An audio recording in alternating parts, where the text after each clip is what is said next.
In Joan Didion's essay on self-respect from her collection Slouching Towards Bethlehem, the author confronts the undermining of identity that occurs when individuals build their self-worth on external validation. The extract I have selected captures Didion's argument that self-respect is present only when one turns inward and rejects society's pressure to appear successful, admirable, or impressive.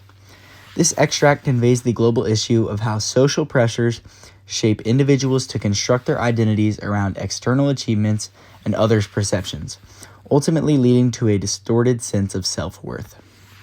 Through her use of extended metaphors and similes, unsettling visual imagery, and harsh tonal shifts, Didion exposes the consequences of one's identity depending on reputation and approval rather than internal moral understanding. The extract opens by describing self-reflection in lines 1, 2, and 3 as an action that is uneasy, like trying to cross a border with borrowed credentials. Didion uses a simile in this phrase, immediately portraying self-perception as a component built off of exposure and fear. This implies that an identity built on external validation is a false identity, as demonstrated through her term borrowed credentials. This simile also reveals how fragile one's self-perception becomes when it relies on societal expectations rather than internal understanding. This comparison emphasizes that this false identity cannot withstand social pressure, as when it does, it collapses.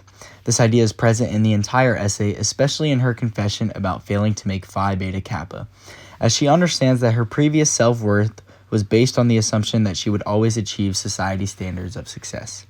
In both moments, Didion illustrates how the desire to appear accomplished undermines one's understanding of personal value. Didion continues this idea through her use of vivid and unsettling imagery in lines 7 and 8. As she writes, "The very well back alley where one keeps assignations with oneself." Her use of this metaphor portrays the inner space where one confronts personal truth outside of social perception. The harshness in her phrase, "very well lit," suggests that the false identity one feeds in society cannot survive in this inner confrontation. This imagery demonstrates that external achievements, as she calls tricks that work on others, are meaningless in the inner space where self-respect is created. Through this metaphor, she reveals that identity built on social appearance is not only fragile, but intrinsically deceptive.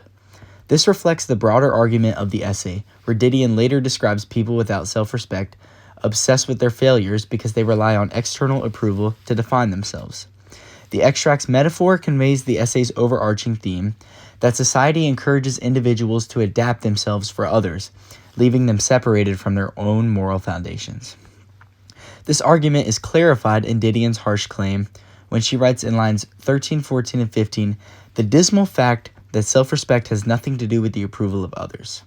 Here, her use of a declarative sentence is a rebuttal to society's focus on achievements and reputation. The abruptness of the line breaks contrast with the metaphors before it, signaling a shift into her unapologetic claim. This tonal shift is deliberate, as the movement from figurative language to this declaration mirrors the internal shift that self-respect requires, the shift from illusion to truth. It is this technique that represents the extract's message, that externally constructed identity contradicts with self-worth. This claim is reinforced throughout the essay, particularly in her discussion of Jordan Baker, a character who took her own route of identity, in contrast to Julian English, a character who collapsed under the weight of reputation and expectation. Both figures illustrate the consequences of building identity on social perception rather than internal honesty, depicting the essay's broader exploration of moral character. Altogether, Didion's use of similes, metaphors, and tonal shift in this extract demonstrates the cost of allowing society to define one's worth. Each device exposes how true identity becomes distorted when developed by external validation rather than inner integrity. Through vivid imagery, Didion shows that self-respect is not a product of achievement or reputation, but an understanding of one's motives and failures. By doing this, she not only critiques the social pressures that encourage individuals to perform for the approval of others, but she also asserts the necessity of reclaiming self-worth as a personal responsibility.